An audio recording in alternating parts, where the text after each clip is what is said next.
votes for women are out of the question.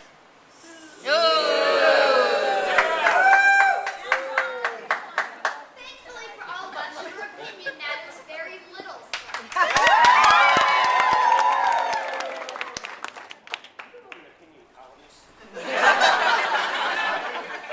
Evolution is as absolute as the stars, and progress the watchword of the hour. What is the simple thing that we are seeking? The right of self-expression. That is all that votes for women means.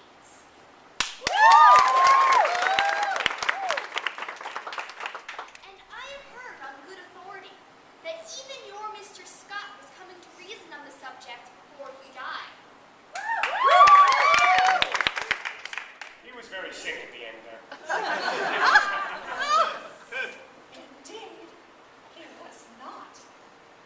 Whomever you heard that from has misconstrued the attitude of the late Mr. Scott, but as his wife of 34 years, I knew his mind on the subject. To begin, his editorials frequently opposed women's suffrage, and he did so a bit reluctantly on account of his sister, and out of respect for her, his sister Abigail Scott Dunaway. But after the decisive defeat in 1900, the election, and that election, he did treat it more passively, but he never changed his mind.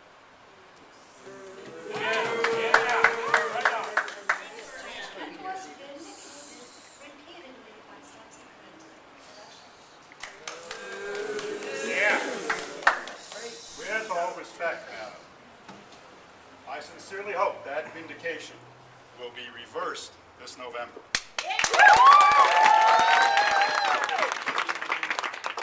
When the men of Oregon finally give women the ballot. And my hope is well grounded, if recent events are any indication. The State Federation of Labor recently passed, by unanimous vote, a resolution in favor of the vote for women.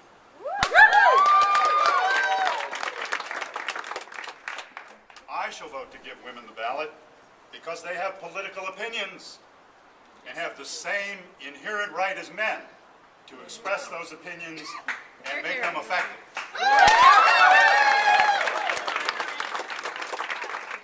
I shall vote for equal suffrage because all of the states surrounding us have it.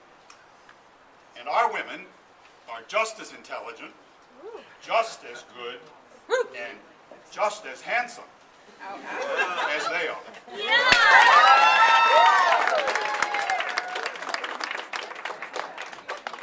Will you allow us to speak and make our opinions known, or are you so afraid of that you will not even allow us that? First, a word for the women of Idaho, who are extremely Very well. Have your say. Obviously, we'll have nothing done at this meeting. We won't be able to get back to roads until you do have your say. Is there anyone here who wants something to say? There's an attractive. Absolutely I do, and I'd like to ask this woman who advocates for suffrage what exactly shall be done with the baby while its mother heads off to vote? There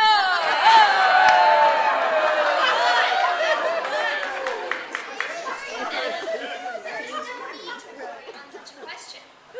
We will leave the baby just where we left it when we went to the treasurer's office to pay our taxes. You're going to leave your baby at the treasurer's office?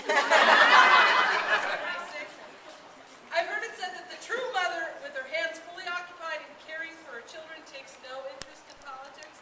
But I ask you, in these times, how can we obtain the necessaries of life at reasonable prices, education for our children, and living wages except through politics? I ask you! Mother with grown sons and daughters, I do not think I am naturally cruel or vindictive. But if the men are grown so weak and effeminate that they cannot enforce the laws society has found to be necessary, they might better allow the women a chance at the problem.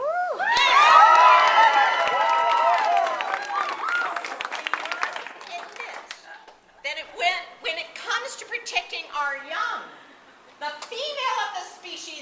more deadly than the male. All right, madam. I would like to note that woman suffrage has not accomplished what its advocates claim that it will. The evidence is in the statute books and the conditions of the states in which women vote. The main cry of the suffragists is that women need the ballot to better protect the wage-earning women and the children. Yeah! Well, I tell you, the wages of women have not been raised in the suffrage states. Quite the contrary. In the protection of wage-earning children, the non-suffrage states remain well ahead of the ones in which women vote. Equal suffragists do not claim that votes for women will cure every evil overnight. Yeah! Time will be required. Political and social conditions have been improved in all civilized nations for many decades. In some places, they have advanced rapidly, in others, slowly. Women's suffrage would accelerate their advance, but it would not work. Not here. I am quite tired of this nonsense. It is clear that woman suffrage would defile women, bringing them from their noble, righteous work of keeping the home clean and free of immorality into the dirty and undignified world of politics.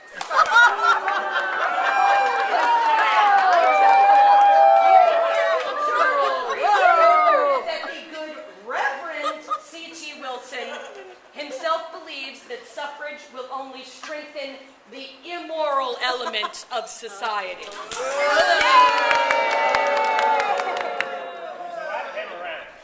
Madam, do you really think that it pollutes a woman any more to go to the polls and drop a ballot in a box than it does to stand all day over a steaming tub and wash her husband's dirty laundry?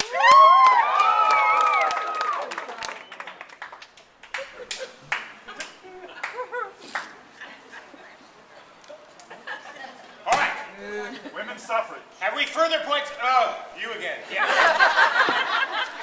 Women's suffrage is humanitarian. It is educative, progressive, and elevating. Yes. It is a part of the worldwide spread of intelligence and of the general leveling of a fixed political equality of all classes.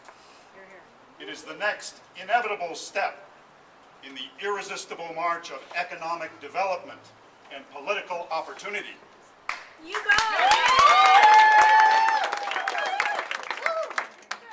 Could you explain to me why, in Colorado, with women's suffrage and 4 women in the legislature of that state, that they voted to legalize gambling and horse racing?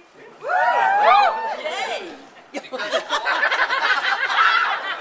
have not voted long enough in any state that allows suffrage. Then the men and women who oppose this kind of experimental government ask that the suffrage leaders wait until this experiment in suffrage will show what the effect will be before forcing the ballot on an unwilling electorate. That's right. That's right. Anti-suffragists say that women cannot clean up politics. Perhaps as a whole, not. But it is undeniable that each particular woman can keep her special portion of politics clean, and that will be something of a help. Women cannot keep all the houses in the world clean, but every individual woman can keep her own home clean if she tries. Of England, or Russia, or Austria. Why not President of the United States? Oh, yeah!